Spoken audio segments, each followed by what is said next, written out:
Good afternoon बच्चों, जय श्री श्याम। आज हम करने वाले अपने कुछ important case studies which is nature and significance of management, जो कि हम चैप्टर ऑलरेडी कवर कर चुके हैं। उसकी हम कुछ इंपॉर्टेंट केस स्टडीज को कवर करने वाले हैं आज।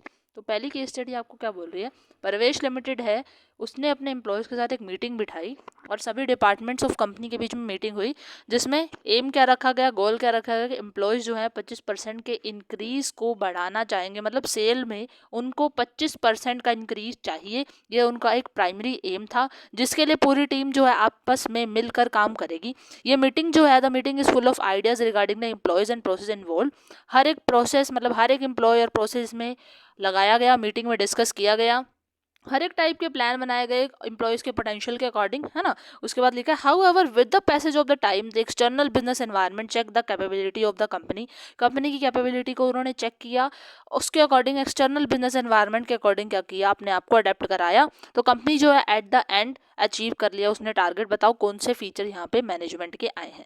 तो सबसे पहले पढ़ा था कि उनका एक प्राइमरी एम था। तो प्राइमरी एम क्या दिखा रहा है, मैनेजमेंट एक गोल ओरिएंटेड प्रोसेस है। तो पहले यहीं से आप लिखो तो प्राइमरी एम से कि उनका एम क्या होता है, गोल होता है। तो पहला फीचर यही हो, मैनेजमेंट एक गोल ओरिएंटेड प्रोसेस है। उसके बाद आपने देखा यहाँ पे एम्प्लॉयज, प्रोसेस, ऑपरेशन सब काम हो रही है। ये किसका फीचर, ये कौन सा फीचर दिखाता है, ये फीचर दिखाता है management is a multi dimensional. Multi dimensional मतलब उसको पीपल एंड ऑपरेशन सब दोनों से डील करना है, राइट। उसके बाद अगर हम बात करें, बीच में आया था however with the passage of the time the external business environment check the capability of the company. मतलब जिस तरह के एक्सटर्नल बिजनेस एनवायरनमेंट में चेंजेस आ रहे हैं, उसके अकॉर्डिंग अपनी पॉलिसीज को अडेप्ट करना, उसके अकॉर्डिंग पॉलिसीज बनाना। तो ये कौन सा फीचर डिफाइन करता है, management is a dynamic function. Dynamic का मतलब क्या होता है, which is going to be changing, right. तो चेंज होने वाले के लिए हमारा ये फीचर रहेगा, management is a dynamic function. I hope this case study is clear to you. Next is Das is the managing director of गमुत लिमिटेड। दास एक मैनेजिंग डायरेक्टर है गमुत लिमिटेड का, जो अलग अलग वेराइटीज में डील करता है चीज की। उसकी एक एफिशिएंट टीम है, रजत जो प्रोडक्शन मैनेजर है, विनय मार्केटिंग मैनेजर है, आदित्य जो फाइनेंशियल मैनेजर है। और ये जो है सारे पॉलिसीज बनाते हैं और उसके according man power assign, duties assign होती हैं और अपने ऑब्जेक्टिव को जो है अचीव करने की ट्राई करते हैं। तो आप बताओ कि कोई अलग दूसरा वन और मोर फंक्शन बताओ जो इसमें नहीं है, राइट।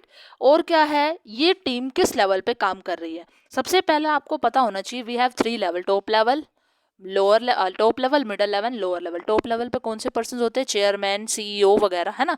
उसके बाद आता है हमारा मिडिल लेवल। मिडिल लेवल पे जनरली मैनेजर्स होते हैं, जैसे कि आपका यहाँ पे लिखा है ना, फाइनेंस मैनेजर, मार्केटिंग मैनेजर। मतलब इसमें कौन सा लेवल है, मिडिल लेवल ऑफ मैनेजमेंट यहाँ पर काम कर रही है।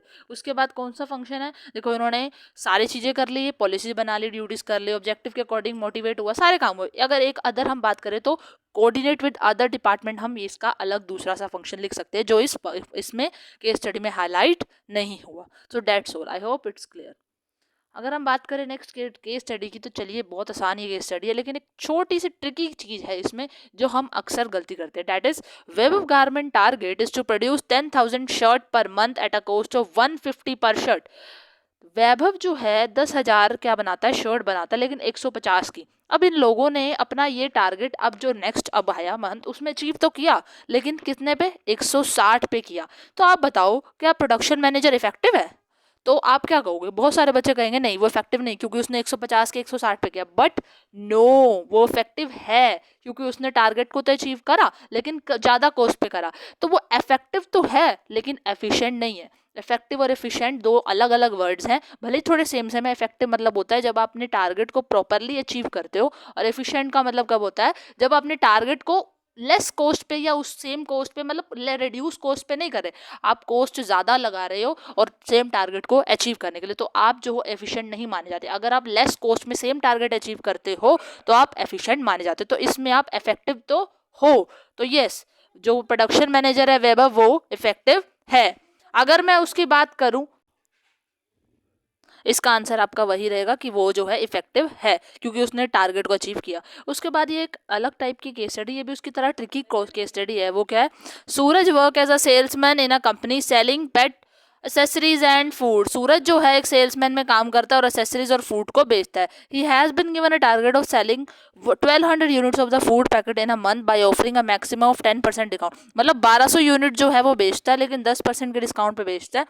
अब अगर वो टारगेट को तो अचीव कर रहा है अपने लास्ट 2 महीने में, लेकिन डिस्काउंट कितना दे रहा है, 15%, मतलब उसको कॉस्ट ज़्यादा लग रही है ना, मतलब प्रॉफिट मार्जिन कम कर लिया उसने अपना।